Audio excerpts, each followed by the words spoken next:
Hey everybody! Welcome back to What's Up, Watchtower?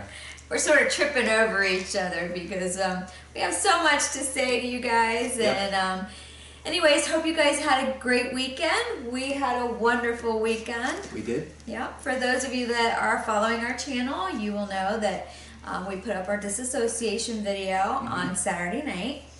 And so we just wanted to thank you guys for the outpouring of love and support that you have extended to us, and it really means a lot to us to have that.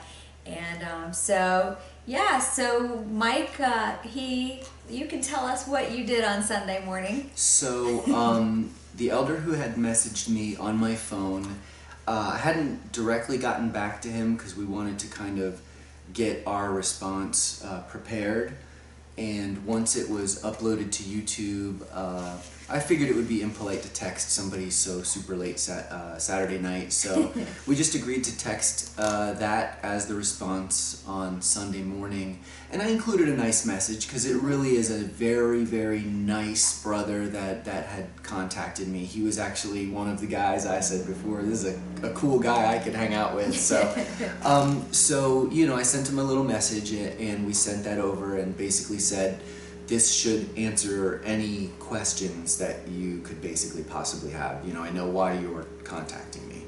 Yeah, and our problem is not with the brothers and sisters that we were in a congregation with 10 years ago that we know are still around.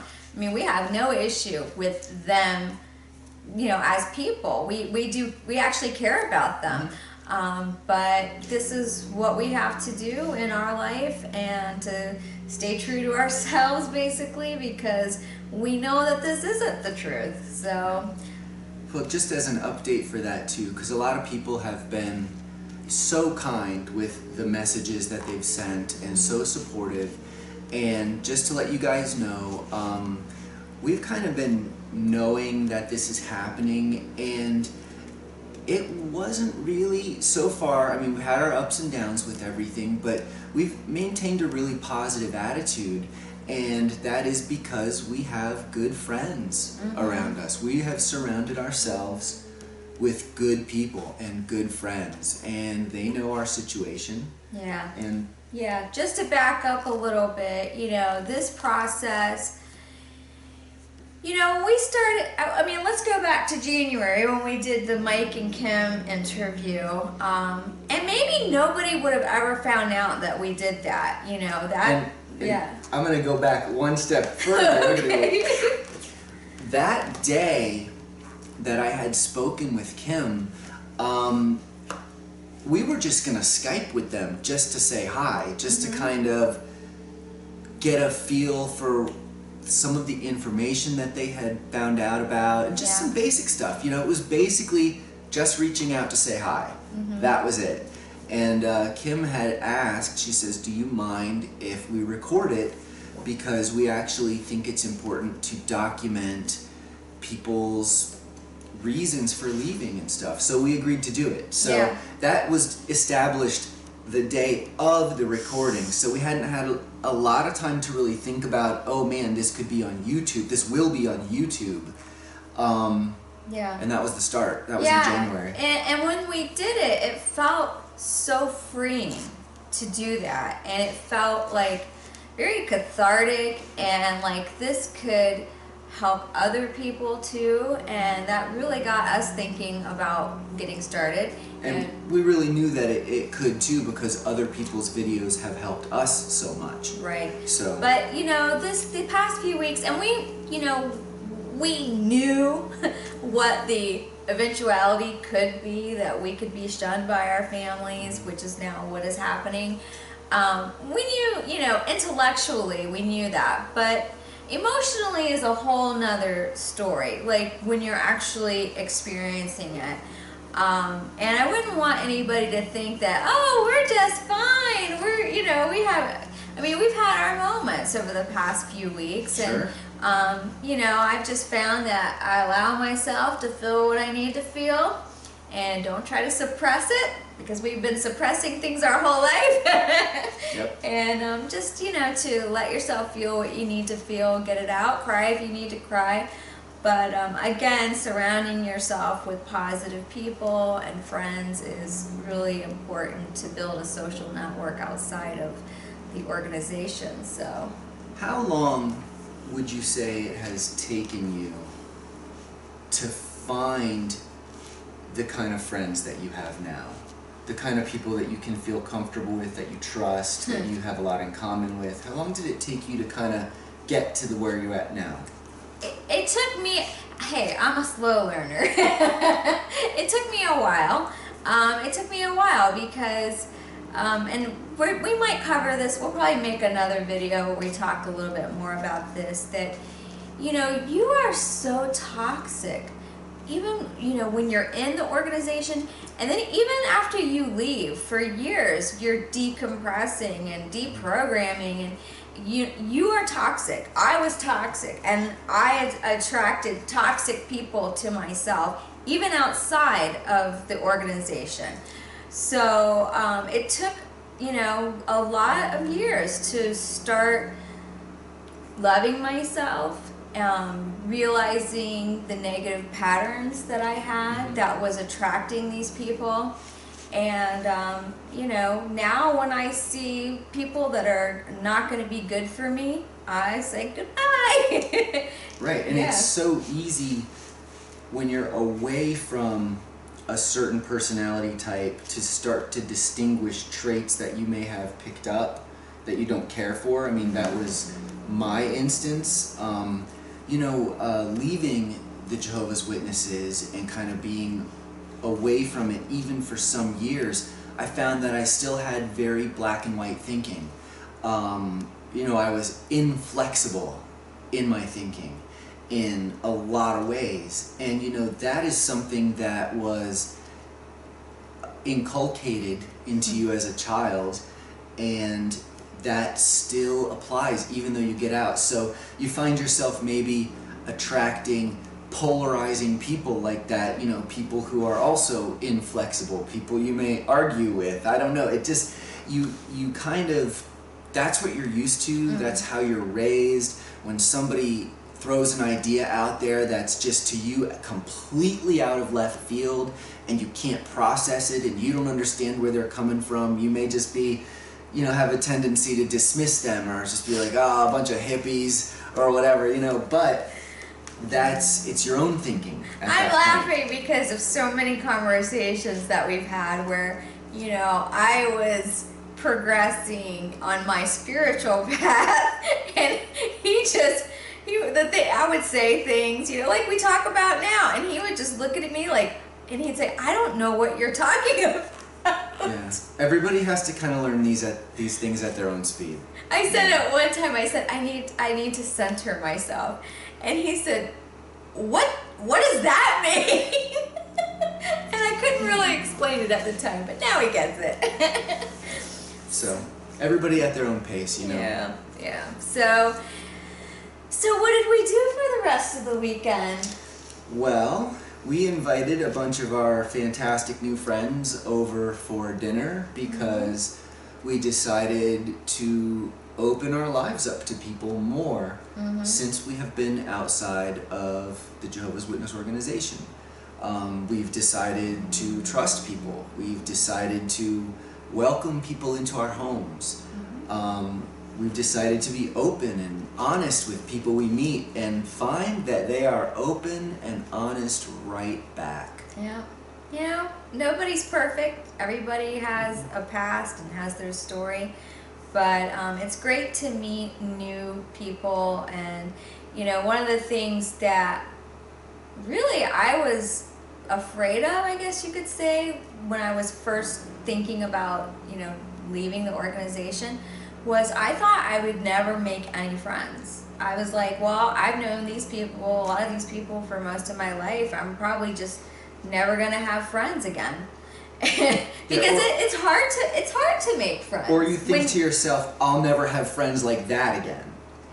Well, no, I just thought that I wasn't, because at the time I wasn't going to school, I wasn't working, I worked from home, so I wasn't working around other people. I really had no way of building a social network.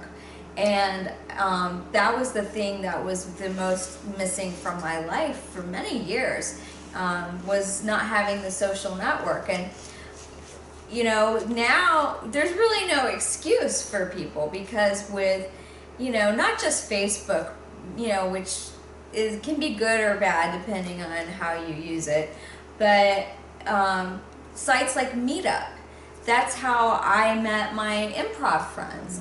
And so now for 6 months I've been getting to know some of these people, and wonderful people, wonderful group of, just fun and lighthearted. I mean, people have their problems too, but they try to see the positive in life, and it's a great community for me. So I feel right at home with them. Right, and for me, I guess because I had been involved with sports and playing competitive paintball for so many years, I had gradually over the years built up quite an extensive group of friends who were not Jehovah's Witnesses. So when I left, when I kind of checked out and stopped going to the meetings, I was with my friends. So for me, I didn't have a lot of the same issues, but I met people 10, 15 years ago through doing that are still my friends today, that I see all the time, that I talk to every week, that we still get together and go to dinner and stuff. So, you can really meet great people that make lifelong friends if you just open yourself up a little bit to experiencing, what's out there. Yeah. So we had some of our friends over for dinner last night, and gonna try to make that a more regular thing to have people over and open up our homes. And we sat around the piano and sang songs, and it was just a lot of fun. Yeah. Good, clean, wholesome fun. No smoking, no drinking, no cursing. Yeah, it was, if we wouldn't have told you that those people weren't Jehovah's Witnesses, you probably wouldn't have known. No.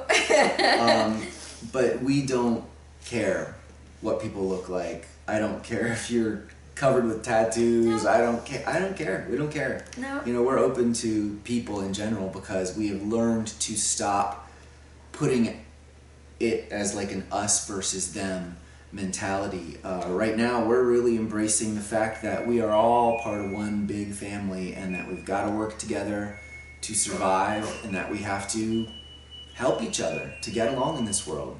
Yep. So that was sort of our message. We were just thinking, late last night we were talking about what a great weekend it had been, and it carried over to this morning of good feelings of being around wonderful people, despite, the fact that, we made one of the most serious decisions of our life on Saturday night we weren't really planning to do that video, actually. We just started talking about it Saturday afternoon and said, you know what?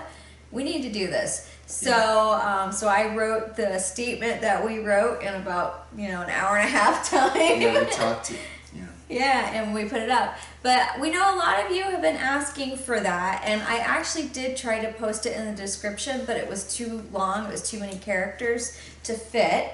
So... Well, we can mention something else. Yeah, that's what I was wondering if you wanted to mention. Our empire is expanding. We now have the website domain whatsupwatchtower.com, and that letter will be posted soon on that page. Yeah. I think right now it's just a redirect to our YouTube page. We have an IT guy. Hi, Floyd. So, we are really working on helping as many people as we can. And if we can point somebody in the right direction for help, that's what we will do. Yeah. But, so, we're not exactly sure how this is going to, we're just going to let it grow organically, and we're not going to try to force anything. But we have a Twitter. What's up, Watchtower? And I think our actual handle is at Watchtower on Twitter, because... Yeah. Well, I actually put on the description of our YouTube page, I put a link to our Twitter. Okay, so we'll put the link in this too. Yeah. So, just expanding a little bit, trying to see what happens. We've been contacted by so many people. People have asked for documents that we've shared, and having a website allows us to put those documents online for people to get copies of them. Interesting articles that we find. There's a couple of articles that are coming up in a video that we put the links in the description, but we could show you the articles on the site. So yeah, so you know, there's so many other people, you know, like Kim and Mike and John Cedars with JW Survey that have great websites and useful resources, wonderful resources. And Neil, Great Apostate, hey, he's Neil. getting started, so hey, awesome. Apostate Radio. We're very excited for you for that and to Very see cool. where that goes. But yeah, but you know, we are thinking about maybe, you know, having a blog, and maybe people can contribute articles if they would like. So we'll keep you posted on the kinds of things that we'd be looking for. We're getting so much interest from people emailing us and messaging us things. That's kind of what's inspired this progress. Mm-hmm. We never really had thought about doing that ever before, No. but because of the messages we've been getting, people asking for information, it's kind of made us want to try and fill that gap. So we'll see. We'll see how it goes. So it's in the works, and we'll keep you posted. The new video channels. There's some people that we'd love to say hi to that we're discovering new video channels all the time that are just popping up. I mean, new, like within a week or two. So yeah. I can say hi to, and I don't know your name, but the channel is called Spoon Fed No More. Some really interesting She's so videos. cute. She's young, like maybe 18. Very well spoken. I'm very proud of the things how you've spoken your truth and done it in such a dignified way. And I mean, but you're cute, and you're a little silly like me, so I can relate to you. Yeah, so those have been really good. And the chubby vegan lady. Oh, yes. I originally I keep searching YouTube. I just hit Jehovah's Witnesses to see what new things pop up frequently. And every day that I do it, I can find a new person who just posted a video. But when I found your channel, I thought it was really cool because of the vegan cooking and some of the other things that you were doing there, and that you were a Jehovah's Witness and had posted that first video. I just thought how important that was. It was a great video. So we subscribed to the channel and just thought it was amazing. So that's another new one she's going to be doing more of those also. Well, you know, she recognizes the risk, and but I am so moved by your impassioned pleas to your in-laws to, you know, it's really sad what you're going through with your mother-in-law, and how her kids are still shunning her despite the fact that she's dying of cancer. So you guys, maybe we'll put we have you in our thoughts. We just want to say that. Yeah. All right. And Sorry, we're just having a brain fart. we're having a meeting here. Yeah, stay tuned. You know, amuse yourselves. Hold on. Amuse yourself. But anyways, it's the end of the day. We both work today, and our brains are a little foggy. We usually try to record our videos on a Saturday afternoon when we've gotten a little bit of rest. Yeah. But the other channel that we wanted to mention, and what an awesome, sweet, bubbly personality is Candace Lambert. Your videos are so succinct and powerful, and we love your channel. We just think it's great. We're fans. So yeah, that's another channel that just started just within the last month. And now, that's just 3. That's 3 that I've just named that started posting JW videos within the last few weeks. Yeah. And I could probably name a dozen more. Yeah, and we've been contacted by some that are talking about doing their own channels, so we hope Absolutely. you do. We're excited to see you get started with that, and so it's a growing community. It really is. They can't shut us up. No, we will not be silenced. That's apparent. So, oh well, we just felt it was important to update you guys. We're doing good, making friends, having a good life, and feeling fulfilled and happy, and keep on moving. Yeah. So, until next time, we hope you guys have a great week. Take care. Bye-bye. Bye.